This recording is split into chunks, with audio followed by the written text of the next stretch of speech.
سورہ آل عمران میں آیا کہ کوئی لڑکا بھی اس لڑکی جیسا نہیں ہوگا. ہاں یہ ہم نے جو تمہیں لڑکی دی ہے اللہ نے یہ طے کیا ہے کہ اس لڑکی کو اور اس سے ہونے والی اولاد کو جہان والوں کے لیے نشانی بنائیں گے. ابھی تو ان کی کئی آزمائشیں باقی تھیں. ہمیں تو مرتبہ نظر آتا ہے نا حضرت سیدہ مریم کا. ان کی زندگی تو آزمائشوں سے عبارت ہے. یتیم پیدا ہوئی, بچپن میں ماں کی شفقت سے بھی ہاتھ دھونا پڑا, وقف ہو گئی. ہم تو چھوٹے سے بچوں کو یقین کریں اسکول چھوڑنے جاتے ہیں تو دل ادھر ہی اٹکا ہوا ہوتا ہے, سیدھی سی بات ہے. اور پھر بچیوں کے لیے تو ویسے ہی زیادہ جذبات ہوتے ہیں. اور پھر اس کے بعد جو انہوں نے تکلیفیں کاٹی ہیں, لوگوں کی باتیں سنی ہیں, تو یہ مرتبہ حاصل کرنے کے لیے ہمیں تو لگتا ہے نا کہ جی انہیں اللہ تعالیٰ نے بغیر خاوند کے اولاد دی تو انہیں جو باتیں سننی پڑی ہیں, جس تکلیف سے گزرنا پڑا, اس کا اظہار بھی آپ کو اس میں نظر آ جائے گا.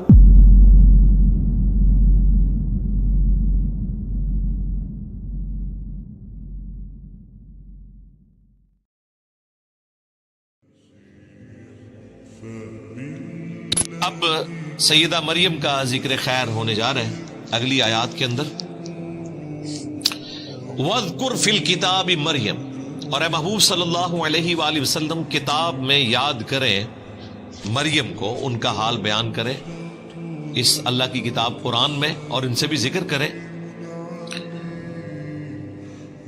اِذِ انتبذت من اہلها مکانا شرقیا, جب وہ اپنے گھر والوں سے الگ ہو گئیں ایک مکان میں جو مشرق کی جانب تھا. یہ آج بھی حجرہ یروشلم میں موجود ہے, مشرقی کونا. اور یروشلم ایک ایسی جگہ ہے جو تینوں بڑے مذاہب کے لیے, چاہے مسلمان ہوں, کرسچنز ہوں, جوز ہوں, ایک متبرک جگہ ہے. مسلمان اس لیے جاتے ہیں, وہ قبلہ اوسط ہے مسلمانوں کا, قبلہ اول نہیں ہے, یہ غلط العام ہے. قبلہ اول خانہ کعبہ ہے, کچھ عرصہ کے لیے بیت المقدس ہوا اور پھر دوبارہ خانہ کعبہ ہو گیا. اور اس اعتبار سے بھی اہمیت کی حامل ہے وہ جگہ کہ نبی صلی اللہ علیہ وآلہ وسلم کا سفر معراج وہیں سے ہوا. اسی چٹان کے اوپر یہ گولڈن ڈوم بنایا گیا ہے, ڈوم آف دا راک, جسے لوگ سمجھتے ہیں یہ مسجد اقصی ہے. مسجد اقصی وہاں سے تقریباً 700 میٹر کے فاصلے پر ہے. آج کل اس کو قبلی ماسک کے نام سے یاد کیا جاتا ہے. نبی الاسلام کے زمانے میں مسجد اقصی نام کی کوئی مسجد نہیں تھی. قرآن میں جو اقصی ذکر ہے, اقصی کہتے ہیں دور کی مسجد. اس زمانے میں اسے ایلیا, یروشلم, بیت المقدس, یہ الفاظ استعمال ہوتے تھے. پھر حضرت عمر نے وہاں پہ قبلی ماسک بھی بنا دی, ورنہ تو اگر کوئی مسجد ہوتی تو اس کا نام اقصی رکھا جاتا. تو وہ پورا جو پہاڑ ہے نا وہ حرم ہے. مسلمانوں کے لیے تیسرا حرم ہے مکہ اور مدینہ کے بعد. اسی کے اوپر وہ چٹان بھی موجود ہے جہاں سے نبی الاسلام معراج میں تشریف لے گئے.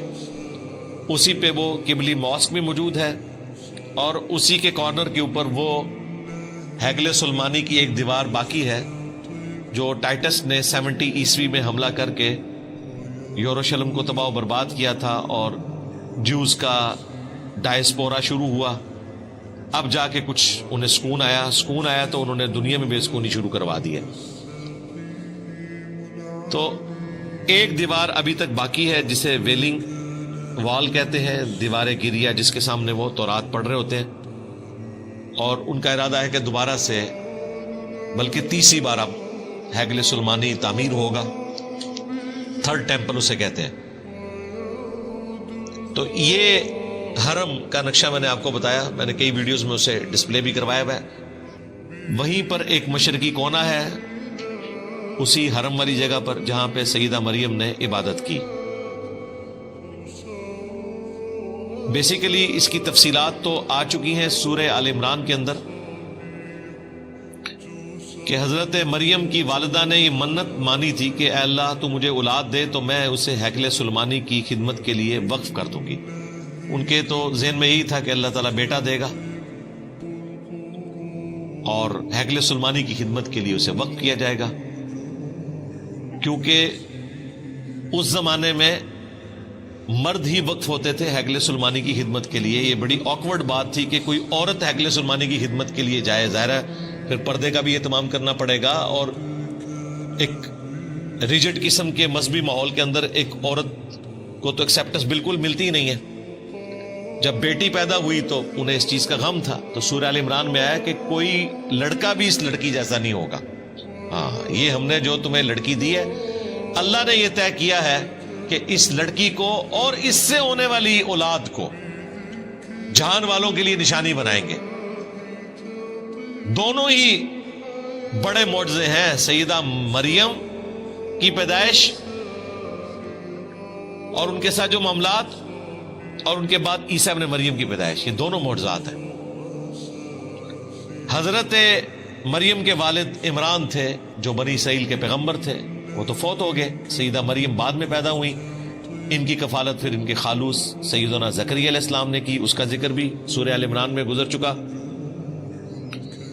تو وہاں پہ یہ تفصیل ہے کہ سیدہ مریم خود ایک دعا کے نتیجے میں پیدا ہوئی, لیکن مانگا لڑکا تھا, نکل آئی لڑکی. تو اللہ تعالیٰ نے کہا کہ کوئی لڑکا بھی اس لڑکی جیسا نہ ہوتا, اس کو وقف کرو. اب یہ بڑی حیران کن بات تھی کہ ان کو وقف کرنا ہے, تو اس کے لیے پھر ظاہر ہے الگ سے ایک حصہ بنایا گیا. وہاں پہ جتنے پریسٹ تھے, پادری تھے, مذہبی طبقہ, یا آج کل آپ سمجھ لیں جس طرح مدرسے کے طالب علم, تو وہ جس جگہ پہ بیٹھے تھے وہاں پہ تو اس چھوٹی بچی کو نہیں بٹھایا جا سکتا, اور بچی بھی چھوٹی سی. جب وہ چلنے پھرنے کے قابل ہوئی ہیں بمشکل 7-8 سال کی عمر میں, تو ان کو پھر وہاں پہ وقف کر دیا گیا تھا. پانی بھر کے لاتی تھی. وہ میں نے آپ کو بتایا, ایران والوں نے جو مریم مقدس فلم بنائی ہے نا, یقین کریں بندے کے آنسو نہیں رکتے. انہوں نے جو اس کو فلمایا ہے, مجھے پہلی دفعہ اس کو دیکھ کر احساس ہوا ہے کہ یہ غیر معمولی معاملہ ہے. ماں باپ پہ کیا کیفیت گزری, باپ تو نہیں تھے, خالو تھے, ان پہ کیا کیفیت گزری, اور والدہ پہ کیا کیفیت گزری. اس تکلیف کا کوئی اندازہ نہیں کر سکتا. پھر انہیں جو تیکھی باتیں سننی پڑتی تھی مدرسے کے طالب علموں کی طرف سے. طالب علم تو ایک دوسرے کو نہیں چھوڑتے ہیں, تو ایک چھوٹی بچی اس کے اوپر ظلم کرتے تھے, مارتے تھے, پیٹتے تھے, اور اس سے ضرورت سے زیادہ کام لیتے تھے.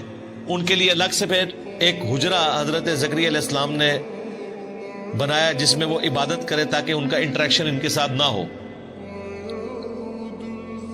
ابھی تو ان کی کئی آزمائشیں باقی تھیں. ہمیں تو مرتبہ نظر آتا ہے نا حضرت سیدہ مریم کا, ان کی زندگی تو آزمائشوں سے عبارت ہے. یتیم پیدا ہوئی, بچپن میں ماں کی شفقت سے بھی ہاتھ دھونا پڑا, وقف ہو گئی. ہم تو چھوٹے سے بچوں کو یقین کریں اسکول چھوڑنے جاتے ہیں تو دل ادھر ہی اٹکا ہوا ہوتا ہے, سیدھی سی بات ہے. اور پھر بچیوں کے لیے تو ویسے ہی زیادہ جذبات ہوتے ہیں. اور پھر اس کے بعد جو انہوں نے تکلیفیں کاٹی ہیں, لوگوں کی باتیں سنی ہیں, تو یہ مرتبہ حاصل کرنے کے لیے ہمیں تو لگتا ہے نا کہ جی انہیں اللہ تعالیٰ نے بغیر خاوند کے اولاد دی, تو انہیں جو باتیں سننی پڑی ہیں, جس تکلیف سے گزرنا پڑا, اس کا اظہار بھی آپ کو اس میں نظر آ جائے گا. اللہ تعالیٰ فرماتا ہے کہ وہ الگ ہو گئی ایک مکان میں جو مشرق کی جانب تھا, ایک حجرہ بنایا گیا. فَاتَّخَذَتْ مِن دُونِهِمْ حِجَابًا, پس بنا لیا انہوں نے لوگوں سے ہٹ کر ایک الگ پردے میں جگہ. اب اگلی آزمائش شروع ہو گئی ہے.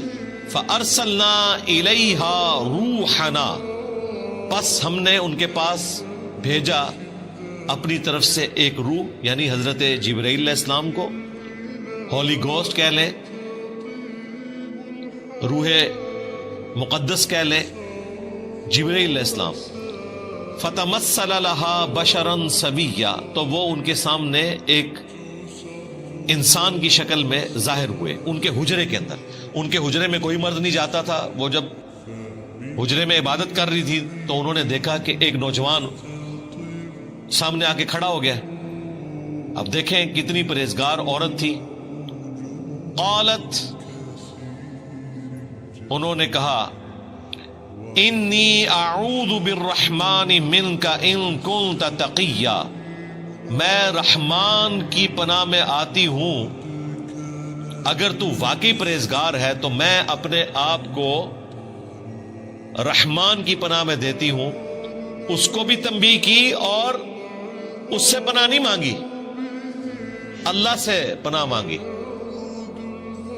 قال انما انا رسول ربک، تو حضرت جبرائیل نے پھر بتایا میں تو تیرے رب کا رسول ہوں، انسانی شکل میں ہوں. ان کے لیے تو کوئی اٹریکشن نہیں کسی عورت میں، فرشتوں کا تو کوئی جینڈر ہی نہیں ہے، نہ مرد نہ عورت، ان کا تو جینڈر ہی کوئی نہیں ہے، انہیں تو کوئی لینا دینا نہیں اس چیز سے. تو انہوں نے کہا میں تیرے رب کا رسول ہوں. لِأَهَبَ لَكِ غُلَامًا زَكِيًّا، اور میں آیا ہوں تاکہ میں تمہیں عطا کروں ایک پاکیزہ فرزند.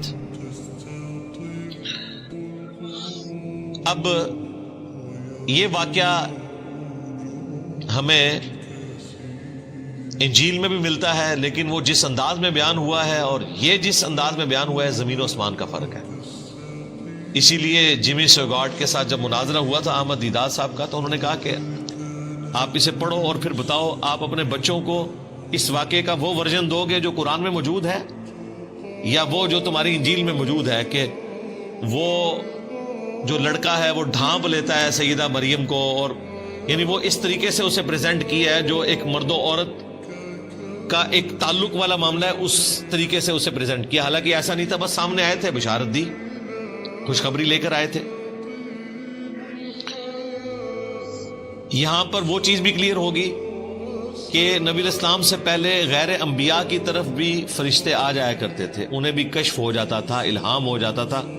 اگرچہ یہ ایک بہت ایکسٹراڈنری کیس ہے حضرت موسیٰ علیہ السلام کی والدہ اور عیسیٰ علیہ السلام کی والدہ کا، چونکہ وہ پیغمبروں کی مائیں تھیں، ان کے ساتھ تو ایک کیس ہوا. ان کے سوا بھی کیس ہو جایا کرتا تھا کہ غیر نبی سے بھی فرشتہ کلام کر لیتا تھا، لیکن ختم نبوت کی برکت سے اب یہ معاملہ اس امت میں بین ہو چکا ہے.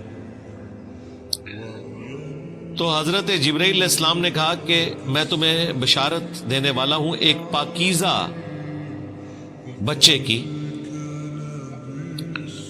اس میں الفاظ ہے تاکہ میں تمہیں عطا کروں ایک پاکیزہ فرزند. اب دیکھیں دین تصوف کے ماننے والوں نے اس میں سے نکالا کہ اگر حضرت جبرائیل بیٹا دے سکتے ہیں تو پیر بھی بیٹا دے سکتے، اور انہوں نے ظاہری الفاظ پکڑے کہ میں آیا ہوں اس لیے کہ تاکہ تمہیں بیٹا دوں. بیٹا دوں سے مراد یہ ہے کہ بیٹے کی بشارت دو، کیونکہ بعد میں آ رہا ہے کہ وہ اللہ نے دینا ہے. حضرت جبرائیل علیہ السلام تو کسی کو بیٹا نہیں دے سکتے،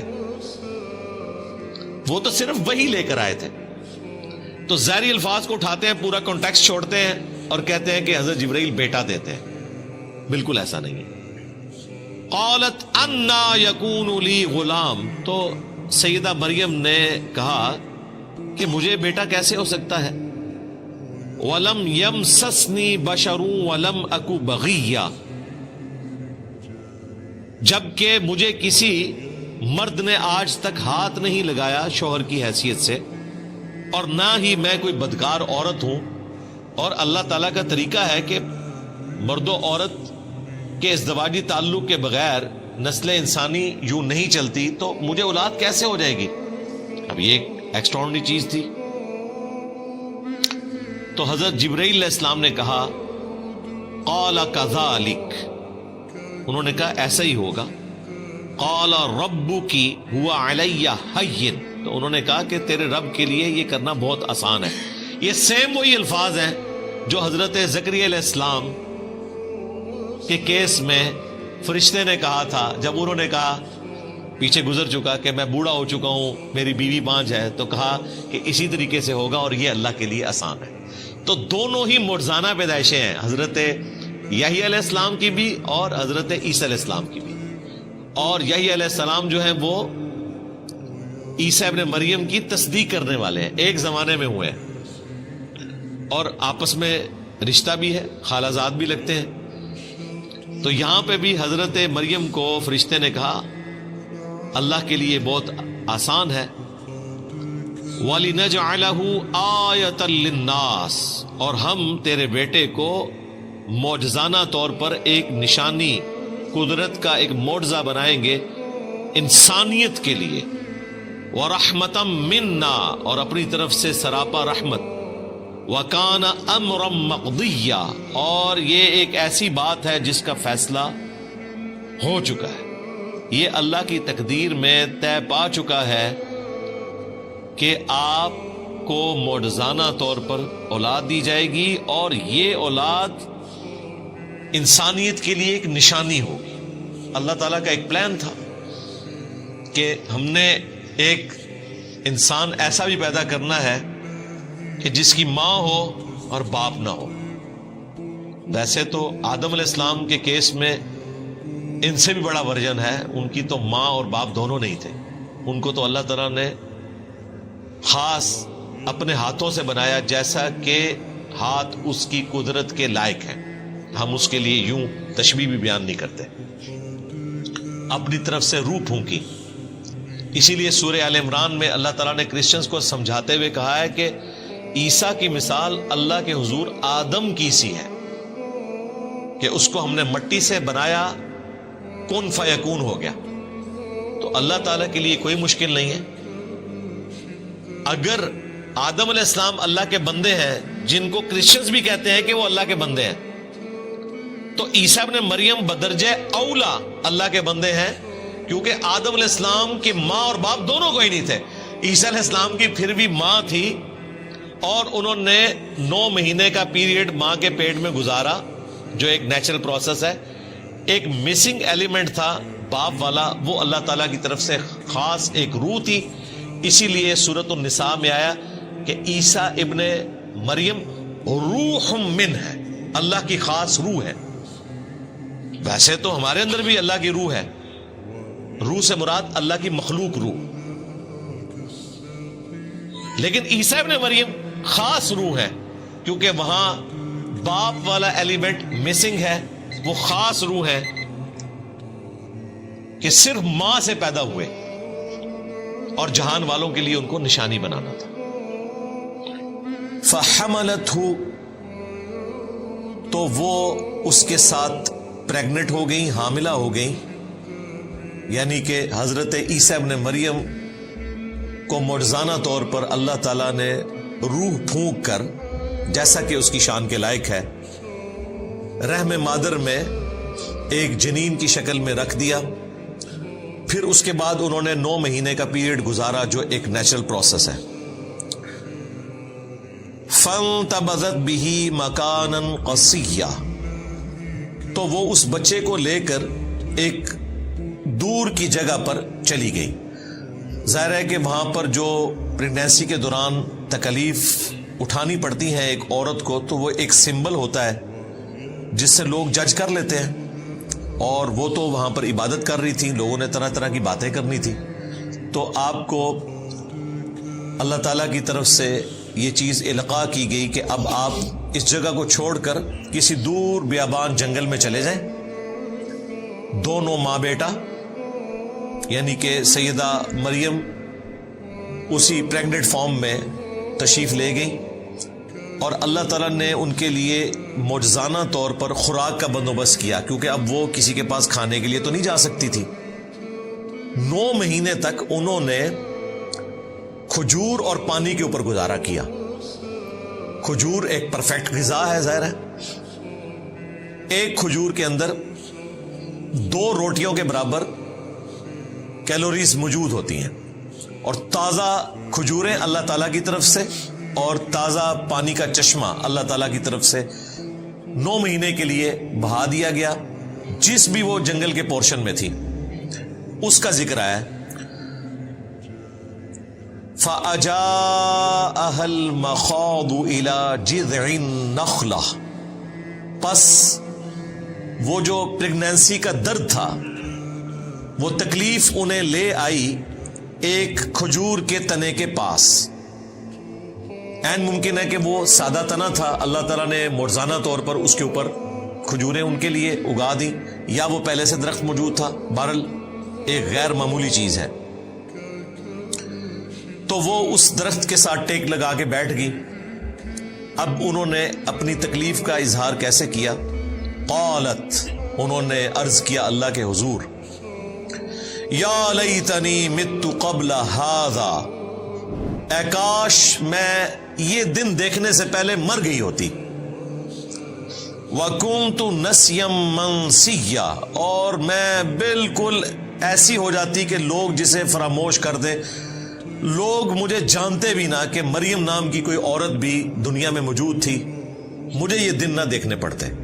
اب یہ بڑی حیران کن بات ہے کہ آپ کو حضرت جبرائیل علیہ السلام بشارت دے رہے ہیں، تو آپ کی تو خوشی کی انتہا نہیں ہونی چاہیے تھی، لیکن بہرحال انسان ہے، انسان کے ساتھ وہ سارے کے سارے لوازمات لگے ہوئے ہیں، انسان لوگوں کی باتوں سے تکلیف کا شکار بھی ہوتا ہے۔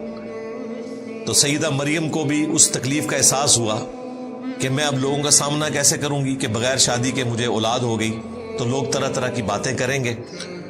اس تکلیف کے احساس نے انہیں آہوزاری کرنے پر مجبور کیا اللہ کے حضور کہ کاش آج سے پہلے میں مر چکی ہوتی، یہ دن نہ مجھے دیکھنے پڑتے اور میں بھولی بسری ہو جاتی۔ نسیم منسیہ۔ اب اس مبارک آیت میں بھی منکرین احادیث کا رد ہے، جو احادیث میں آئے ہوئے واقعات کا مذاق اڑاتے ہیں کہ یہ کیسے ہو گیا۔ یہی بات اگر صحیح بخاری یا مسلم میں لکھی ہوتی تو انہوں نے مذاق اڑانا تھا، یہ کیسے ہو گیا کہ سیدہ مریم کو فرشتہ بشارت دے اور اس کے بعد پھر وہ کہ میں کاش مر گئی ہوتی، بھولی بسری ہو جاتی، یہ ہو ہی نہیں سکتا۔ ہمیں اگر حضرت جبرائیل بشارت دے ہم تو خوشی کے مارے پھولے نہیں سمائیں گے، تو سیدہ مریم ایسی باتیں کیسے کر سکتی تھی؟ انہوں نے مذاق اڑانا تھا اور وہ جینون ہوتا گیون سرکمسٹانسز میں۔ لیکن اس کا جواب کیا ہے؟ یہ بھی حقیقت ہے کہ انسان بہرحال انسان ہے، اس نے لوگوں کو فیس کرنا ہوتا ہے، تکلیف کا شکار انسان ہو جاتا ہے۔ اب دیکھیں وہ صحابہ کرام جو جنگ سے پہلے اپنی جان نچھاور کرنے کے لیے تیار تھے، ان میں سے کئی اصحاب غزوہ احد میں چھوڑ کر چلے گئے، اور قرآن میں اس واقعے کا ذکر بھی ہوا، اور 2 دفعہ اللہ تعالیٰ نے سورہ آل عمران میں ان کی معافی کی اناؤنسمنٹ بھی کر دی۔ لیکن واقعہ تو بہت بڑا ہے۔ آج اگر دقت نظر سے دیکھا جائے کہ یہ کیسے ہو سکتا ہے کہ جانثار لوگ نبی اسلام کو چھوڑ جائیں، کچھ آخری وقت تک ساتھ رہے، کچھ چھوڑ کر بھی چلے گئے، لیکن آج کی ڈیٹ میں معاف ہو چکا۔ یہ بھی بشری تقاضا تھا، یہ ہو سکتا ہے۔ یہ شاعری میں باتیں اچھی لگتی ہیں، تیرے ہوتے جنم لیا ہوتا تو تیرے قدموں سے لپٹتا، تو میں خاک کا ذرہ ہوتا، میں اپنی جان نچھاور کر دیتا۔ جب وقت آتا ہے تو بہت مشکل ہوتا ہے اس پر عمل کرنا۔ آج دیکھ لیں کتنے لوگ ہیں جو فجر کی نماز کے لیے اٹھتے ہیں، انہوں نے نبی الاسلام کے لیے اپنی جان قربان کرنی تھی، جو بسترے کی قربانی نہیں دے سکتے۔ تو یہ جذباتی باتیں، پریکٹیکلی انسان تکلیف سے گزرتا ہے۔ تو یہاں پر بھی سیدہ مریم کا یہ کہنا یہ ایک بشری تقاضا تھا، انسان ہے۔ جب انہوں نے یہ فریاد کی تو اللہ تعالیٰ نے اس پہ انہیں کوئی ڈانٹا نہیں ہے، بلکہ فرشتے کے ذریعے بشارت دی۔ فناداہا من تحتہا، تو ایک فرشتے نے نیچے سے پکارا، کسی اونچی جگہ پر ہوں گی، نیچے فرشتہ سامنے ظاہر ہوا، اس نے ان کو پکار کر بشارت دی، اللہ تحزنی، کہ مت غم کھاؤ، قد جعل ربکی تحتکی سریہ، بے شک تیرے رب نے تیرے لیے نیچے ندی رواں کر دی ہے۔ اب یہ معجزانہ طور پر ڈھارس تھی، اسی وقت کوئی ندی چلی ان کے لیے، اسی درخت کے نیچے جہاں پر وہ بیٹھی ہوئی تھی۔ ظاہر ہے ان کے لیے پریگنینسی میں موومنٹ کرنا بھی مشکل تھا۔ اور دیکھیں دوسرا معجزہ یہ ظاہر ہوا، وَهُزِّي إِلَيْكِ بِجِذْعِ النَّخْلَةِ، اور یہ جو کھجور کا تنا ہے نا، اس کو اپنی طرف ہلاؤ۔ اب مجھے بتائیں بڑا آدمی بھی کسی کھجور کے تنے کو نہیں ہلا سکتا، تو عورت کیسے ہلائے گی؟ بس معجزانہ طور پر تھا، بس ہاتھ ہی رکھا انہوں نے، ہلکا سا اسے ہلایا، کیا وہ ہلا بھی نہیں ہوگا؟ اتنا وہ سخت درخت ہوتا ہے۔ معجزانہ طور پر ہوا۔ تساقط علیکی رطبا جنیہ، تو یہ تنا آپ کے اوپر پکی ہوئی کھجوریں گرانا شروع کر دے گا۔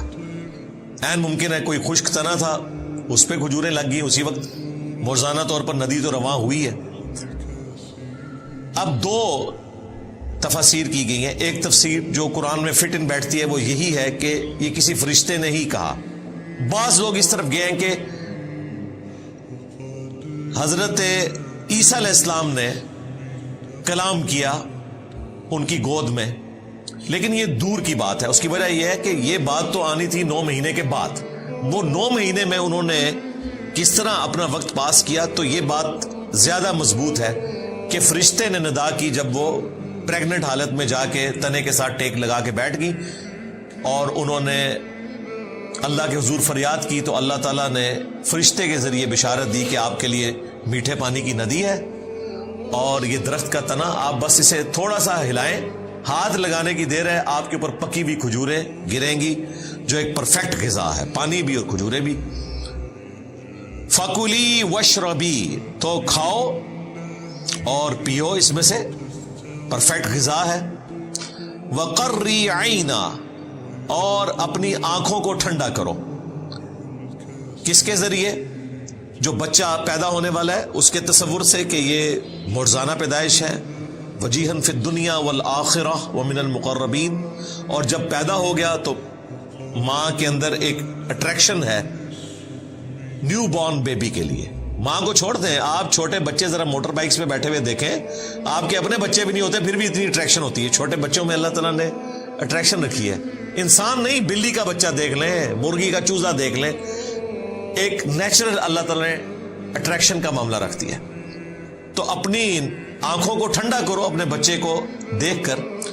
فَإِمَّا تَرَيِنَّ مِنَ الْبَشَرِ أَحَدًا، اور تم اگر کسی آدمی کو دیکھو، کوئی آدمی نظر آئے جو تمہارا جاننے والا ہو، اور ظاہر ہے وہ پوچھے گا مریم کب شادی ہوئی اور یہ بچہ کہاں سے آ گیا، کیا چکر ہے،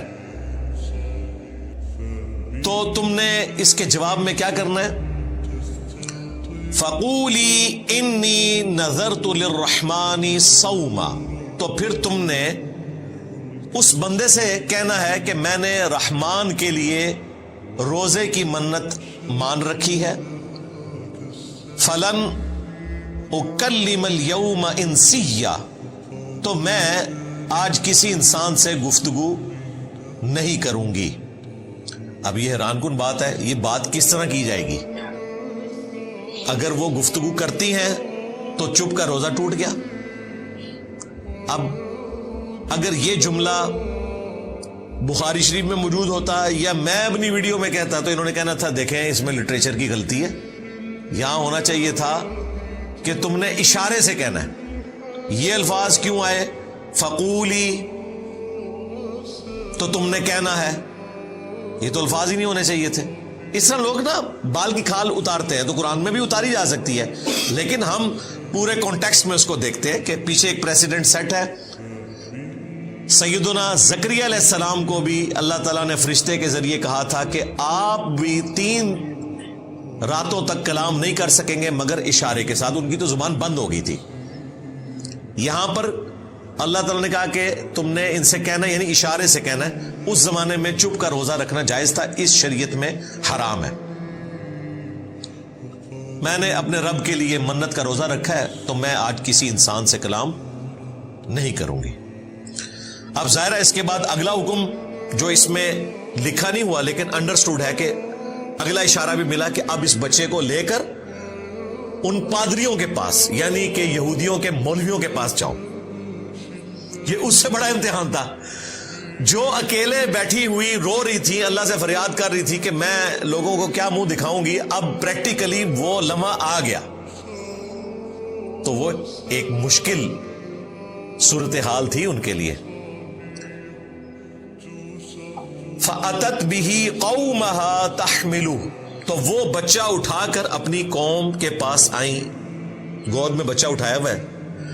اب قوم نے تو مریم کو ایک آئیڈیل پرسنالٹی کے طور پر دیکھا ہے کہ چھوٹی سی بچی ہیکل سلمانی کے لیے وقف ہے، ہر وقت عبادت کرتی رہتی ہے، اور اینڈ رزلٹ یہ نکلا ہے کہ 16 سال کی بچی ایک چھوٹا سا بچہ اٹھا کر آ گئی ہے.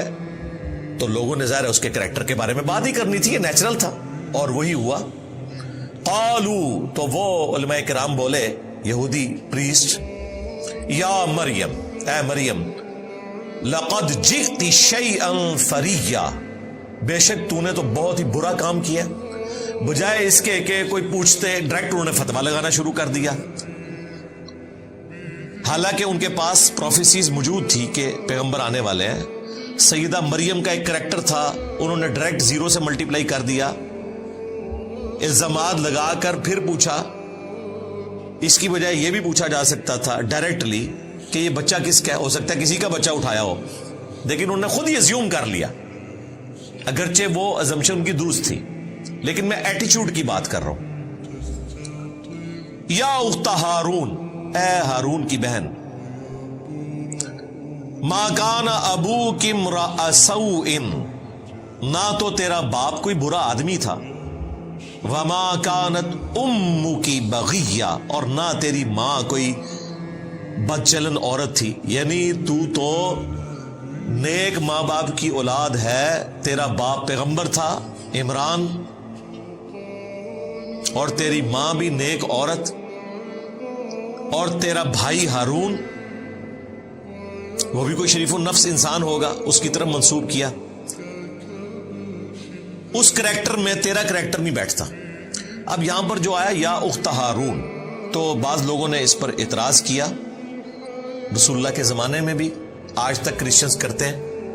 مارمری ایمینول جو کرسچن آرتھوڈاکس ہے, ایک پریسٹ آسٹریلیا میں, اس نے قرآن پر, اسلام پر 5 اعتراضات کیے تھے. ان میں سے ایک اعتراض یہ تھا, میں نے تفصیلی ویڈیو ریکارڈ کروائی تھی, رپلائی ٹو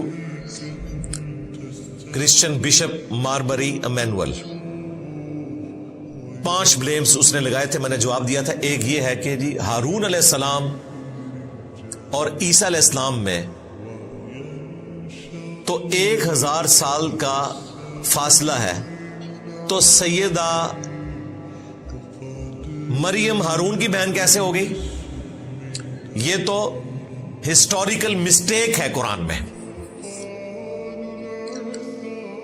انہوں نے بھی پادریوں کی طرح ایزیوم کر لیا کہ قرآن کو یہ زمانی ترتیب ہی نہیں پتا, حالانکہ قرآن حکیم میں سورہ آل عمران میں, سورۃ المائدہ میں انبیاء کی زمانی ترتیب کا بھی ذکر ہوا ہے. سورۃ الحدید میں بھی کئی جگہ, جس میں اللہ تعالیٰ نے ترتیب کے ساتھ بیان کیا کہ ہم نے ابراہیم علیہ السلام کو, پھر ان کی اولاد میں سے اسحاق, اور ان کی اولاد کو پیغمبری عطا فرمائی, اور پے در پے رسول آتے رہے, یہاں تک کہ عیسیٰ ابن مریم کو ہم نے بھیجا.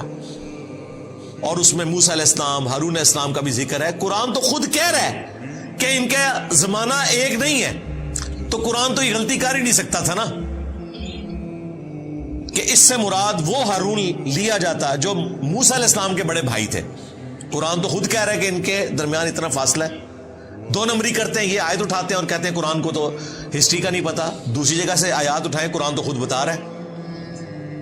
تو اس کا جواب یہ ہے, صحیح مسلم میں حدیث ہے, مغیرہ ابن شعبہ کہتے ہیں میں نجران گیا تھا, وہاں کرسچنز تھے, اور وہی تھے جو بعد میں آئے بھی تھے مباہلے کے لیے. تو انہوں نے مجھ سے سوال کیا کہ ہارون کی بہن مریم کیسے ہو گئی, ان کے درمیان تو 1000 سال سے زیادہ کا فاصلہ ہے. تو میں ان کو جواب نہیں دے سکا. تو نبی علیہ السلام نے کہا کہ تم نے ان کو کہہ دینا تھا کہ بنی اسرائیل کے لوگ اس چیز کو اچھا سمجھتے تھے کہ پیغمبروں کے نام کے اوپر نام رکھیں. تو اتنا تو تم کامن سینس یوز کر سکتے تھے کہ یہاں ہارون علیہ السلام سے مراد موسیٰ علیہ السلام کے بھائی نہیں ہے. اب یہ حیران کن بات ہے کہ ہارون علیہ السلام اور موسیٰ علیہ السلام کے والد کا نام بھی عمران ہے, اور سیدہ مریم کے والد کا نام بھی عمران ہے. تو اس چیز کی وہ پلی لیتے ہیں, بھئی یہ پلی لی جائے تو تم بھی مانتے ہو کہ دونوں کے والد عمران ہیں, تو کیا تم بھی ایک زمانہ مان رہے ہو ان کا؟ نہیں. تو وہ وہی جواب دیں گے جو نبی علیہ السلام نے دیا کہ انبیاء کے ناموں کے اوپر نام رکھے جاتے تھے, نیک بندوں کے ناموں کے اوپر نام رکھے جاتے تھے, اور وہ لیگیسی اس امت میں بھی چلی ہے.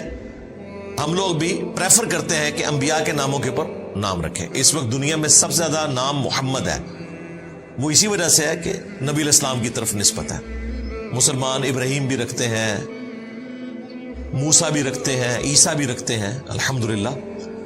تو بنی اسرائیل میں بھی یہ طریقہ تھا کہ نبیوں اور نیک لوگوں کے نام کے اوپر نام رکھے جاتے تھے. تو نبی علیہ السلام نے کہا کہ تم نے کہہ دینا تھا کہ بنی اسرائیل انبیاء اور نیک لوگوں کے ناموں کے اوپر اپنے بچوں کے نام رکھا کرتے تھے. تو اس سے یہ پتا چلا کہ سیدہ مریم کا کوئی بھائی تھا جس کا نام ہارون تھا. یہاں ہارون سے مراد موسیٰ علیہ السلام کے بھائی نہیں ہے. بعض علماء نے اس کا کمزور جواب دیا کہ یا اخت ہارون سے مراد اسی طریقے سے ہے جیسا کہ قرآن حکیم میں جگہ جگہ ذکر ہوا. پیغمبر کے کیس میں لوط کے بھائیوں نے، نوح کے بھائیوں نے، یعنی اس قوم میں سے ہی پیغمبر ہوتا ہے تو بھائی کے رشتے سے بات کی جاتی ہے، اگرچہ وہ فرق تو ہے امتی کا اور پیغمبر کا. تو یہاں بھائی سے مراد یہ ہے کہ سیدہ مریم ہارون علیہ السلام کی اولاد میں سے تھیں، اس وجہ سے یا اخت ہارون کہا گیا. لیکن وہ اپنے زمانے کے لیے تو درست ہے، قرآن میں ایسی کوئی نظیر نہیں ملتی کہ اولاد میں ہو اس کے لیے بھی کہا جائے کہ ہارون کے بھائیوں میں سے یا موسیٰ کے بھائیوں میں سے. اس طرح کی کوئی مثال نہیں ملتی. یہ کمزور جواب ہے. جواب وہی ہے جو صحیح مسلم کے اندر آیا ہے. ڈاکٹر ذاکر نائک نے بھی اس کا جواب دیا تھا، لیکن چونکہ ان کو اس طریقے سے حدیث کا نالج نہیں تھا تو انہوں نے کہا کہ المصنف ابن ابی شیبہ میں ایک روایت موجود ہے، اور روایت کون سی بیان کی؟ جو مسلم شریف میں ہے. انہیں نہیں پتا تھا یہ صحیح مسلم میں ہے. تو میں نے اپنی ویڈیو میں بھی کہا تھا کہ مصنف ابن ابی شیبہ سے تو ضرورت ہی نہیں، وہ روایت مسلم شریف میں ہے جو مین سٹریم کی 6 کتابوں میں آتی ہے. تو مصنف تک تو ہم تب پہنچیں گے جب یہاں ہمیں کوئی دلیل نہ ملے. تو سیم حدیث صحیح مسلم میں موجود ہے جو اس مسئلے کو کلیئر کر دیتی ہے کہ یا اخت ہارون سے مراد یہ ہے کہ ہارون علیہ السلام کے نام پر مریم سلام اللہ علیہا کا کوئی بھائی تھا جس کا نام ہارون تھا. البتہ ہماری ایک ماں ہے سیدہ صفیہ، ان کے بارے میں بخاری مسلم میں آتا ہے غزوہ خیبر کے موقع پر وہ لونڈی بنا کر لائی گئیں. یہودی سردار کی بیٹی تھی اور وہ ہارون علیہ السلام کی نسل میں سے تھی، پیغمبروں کی اولاد میں سے. تو صحابہ کرام نے پھر مشورہ دیا کہ ان کو آپ اپنے پاس رکھیں کیونکہ یہ پیغمبر کی اولاد میں سے ہیں تو ان کی دلجوئی بھی ہوگی، کوئی عام عورت نہیں ہے. تو نبی علیہ السلام نے اتنی دلجوئی فرمائی کہ سیدہ صفیہ کو آزاد کر دیا اور ان کی آزادی ان کا حق مہر ٹھہرا اور انہیں اپنے عقد میں لے لیا نکاح کر کے بجائے لونڈی بنانے کے. مزید پروٹوکول دیا، ان کی وہ غلامی بھی ختم کر دی اور انہیں آزاد کر کے اپنے عقد میں لیا اور ہماری ماں بن گئی سیدہ صفیہ بنت حیی بن اخطب. حیی ابن اخطب یہ یہودی سردار تھا جو مارا گیا. پھر اللہ تعالیٰ نے معجزانہ طور پر سیدہ صفیہ کی ڈھارس بندھائی. یہ نان مسلم بھی اعتراض کرتے ہیں کہ وہ عورت جس کا باپ، بھائی، رشتہ دار ایک دن میں قتل ہوئے ہوں، وہ عورت اسی دن کس طریقے سے کسی ایسے شخص کے عقد میں جا سکتی ہے کہ جس کی وجہ سے سارے قتل ہوئے، یعنی خود رسول اللہ صلی اللہ علیہ وآلہ وسلم. تو ایسا نہیں ہے، وہ احادیث موجود ہیں. ان کو اللہ تعالیٰ نے بشارت دے دی تھی کہ آپ آخری پیغمبر کی بیوی بننے والی ہیں. تو پہلے دن ہی اللہ تعالیٰ نے ان کے دل کو رسول اللہ کی طرف کر دیا تھا، اگرچہ اس دن ان کا باپ قتل ہوا تھا، باقی رشتہ دار قتل ہوئے ہوئے تھے. پھر بھی نبی علیہ السلام کی طرف مائل ہوئیں اور انہوں نے فوراً اسلام قبول کر لیا اور نبی علیہ السلام کی وہ زوجہ بن گئی. اور ان کا قد چھوٹا تھا، اونٹ پہ بیٹھ نہیں سکتی تھی، تو نبی علیہ السلام نے اپنے مبارک گھٹنے کو رکھا اور اس پہ پاؤں رکھ کے وہ اونٹ پر سوار ہوئی. اس سے یہ پتا چلا کہ نبی علیہ السلام اپنی بیویوں کو کتنا پروٹوکول دیتے تھے اور اپنے پیچھے سوار کیا. یہاں کراچی کے ایک مفتی نے بات کی تھی کہ جی وہ موٹر بائک کے پیچھے ایک ٹانگ ادھر کر کے اور ایک ٹانگ ادھر کر کے بیٹھنا، یہ عجیب سی، پھر بڑے اس نے عجیب و غریب غلیظ قسم کے الفاظ استعمال کیے تھے. تو میں نے کہا تھا کہ اللہ کے بندے یہ تو سنت ہے. اونٹ کے اوپر سیدہ صفیہ رسول اللہ کے پیچھے اسی حالت میں بیٹھی تھی کہ ایک ٹانگ ادھر کر کے ایک ٹانگ ادھر کر کے، اور نبی علیہ السلام کو پکڑ کر وہ بیٹھی تھی. تو یہ تو سنت ہے اور یہ زیادہ سیف طریقہ ہے. گاؤں کے لوگ آپ نے دیکھا ہے بوڑھی عورتوں کو جب لے کر چلتے ہیں تو وہ دونوں ٹانگیں ایک طرف نہیں کرتے، گرنے کے چانسز ہوتے ہیں. ایک ٹانگ اس طرف اور ایک ٹانگ اس طرف، اس میں چانسز نہیں ہوتے. اس طریقے سے سواری پر بیٹھنا ہماری ماں کی سنت ہے، سیدہ صفیہ کی. پھر ایتھیسٹ کی طرف سے یہ بھی اعتراض ہوا تھا کہ ان کی تو عدت پوری نہیں ہوئی بھی تھی، تو وہ بھی میں نے بخاری مسلم سے بتایا تھا کہ جو لونڈی بن کر آتی ہے تو اس کی عدت ایک دفعہ حیض کا آنا ہے اور پاک ہو جانا ہے، اور وہ بخاری مسلم میں موجود ہے کہ اس کے بعد ہی وہ نبی الاسلام کے عقد میں آئی تھی. تو یہ ساری چیزیں لوگ اعتراض کرتے رہتے، میں نے ساتھ ساتھ اس کا جواب دے دیا، کیونکہ یا اخت ہارون سے سیدہ صفیہ کا ذکر خیر بھی آ گیا الحمدللہ سلام اللہ علیہا. اب جب ان پادریوں نے یہ بات کی نا کہ نہ تو تیرا باپ کوئی بدکار تھا، نہ ماں بدکار تھی، اور ہارون کی تو بہن ہے اور کام تیرے یہ ہیں، تو سیدہ مریم کو تو پہلے ہی بشارت تھی کہ آپ نے نہیں بولنا اور کہنا میں نے رحمان کے لیے روزہ رکھا ہے. اور مزید جو گائیڈ لائنز تھی وہ یہ تھی فَأَشَارَتْ إِلَيْهِ، تو انہوں نے اشارہ کیا اس بچے کی طرف، کیونکہ بول تو نہیں سکتی تھی. اب یہ تو ان مولویوں کا مزید مذاق اڑانا تھا کہ دیکھو ایک سیریس بات پوچھ رہے ہیں، اس نے روزہ بھی آج کے دن رکھا ہوا ہے اور اوپر سے ہمارا مذاق اڑا رہی ہے. قالوا کیف نکلم من کان فی المہد صبیا، انہوں نے کہا کہ ہم کیسے بات کریں اس سے جو کہ اس وقت گود میں ہے، چھوٹا کم سن بچہ ہے، شیرخوار نیو بورن بیبی ہے، اتنا چھوٹا بیبی تو بول ہی نہیں سکتا. تو اگر تم یہ کہنا چاہ رہی ہو کہ اس سے پوچھیں تو یہ کیسے بولے گا؟ بس اس کے بعد سیدہ مریم کو کچھ کرنے کی ضرورت نہیں پڑی، اب بول پڑے ہیں عیسیٰ ابن مریم. اور یہ سیدنا عیسیٰ علیہ السلام کا معجزہ ہے. عیسیٰ علیہ السلام جیسی کوئی پرسنالٹی نہیں ہے. یقین کریں ان کی پیدائش معجزہ، ان کا بچپن میں بولنا معجزہ،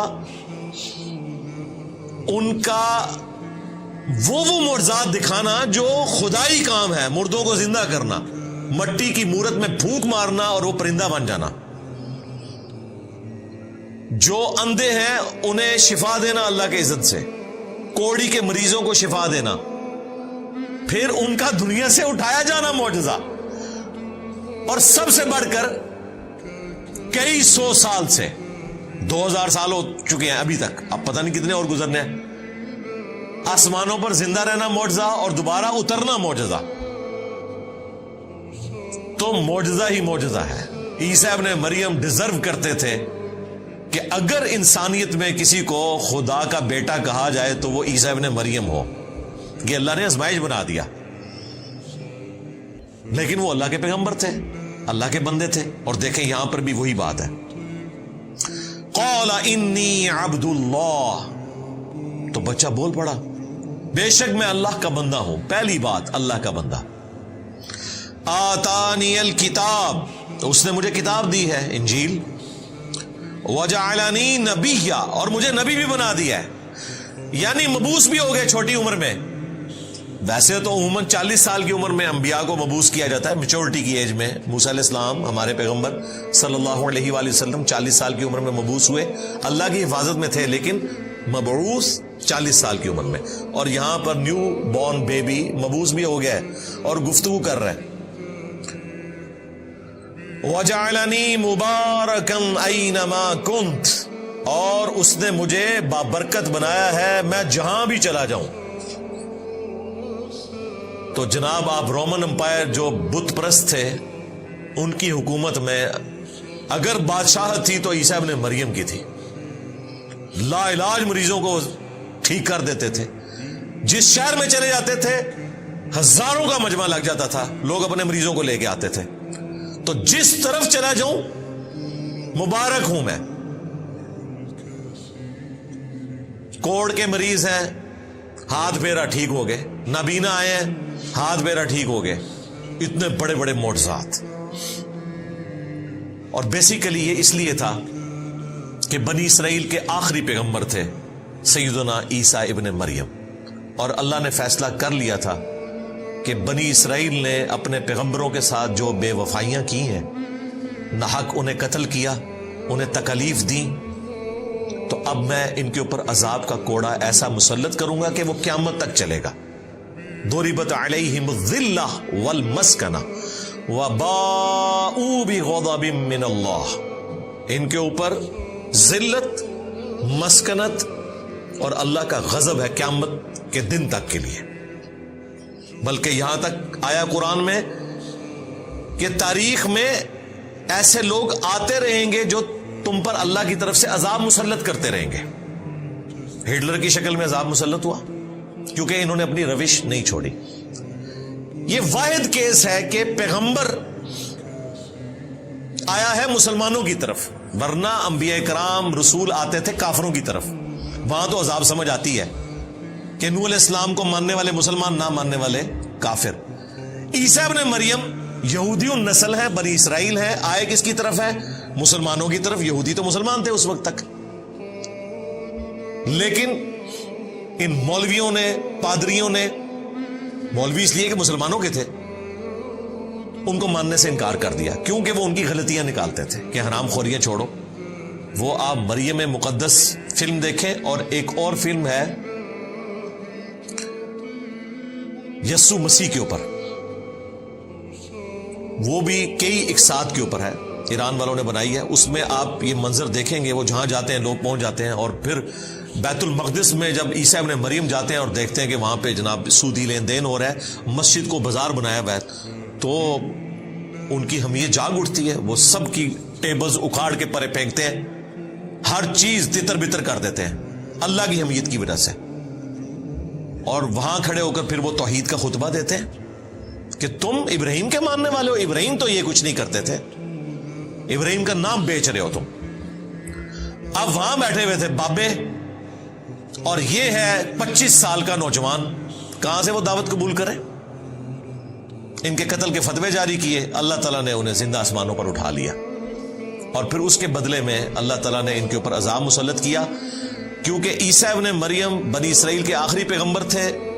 کسی بھی بنی اسرائیل کے یہودی کو، یعنی کہ اس وقت کے مسلمان کو، شک بھی نہیں رہا اس بات میں کہ یہ پیغمبر ہیں یا نہیں. سب نے اتنے بڑے معجزات دیکھ لیے، کوئی انسان کر ہی نہیں سکتا مردوں کو زندہ کرنا. یہ تو وہ معجزہ ہے جو بنی اسرائیل کے کسی پیغمبر نے نہیں کیا ہوا تھا. یہ معجزہ تو ابراہیم علیہ السلام کے پاس نہیں تھا، کوئی شک نہیں تھا. اس کے باوجود دیکھیں صرف 12 بندوں نے حضرت عیسیٰ ابن مریم کی دعوت کو قبول کیا.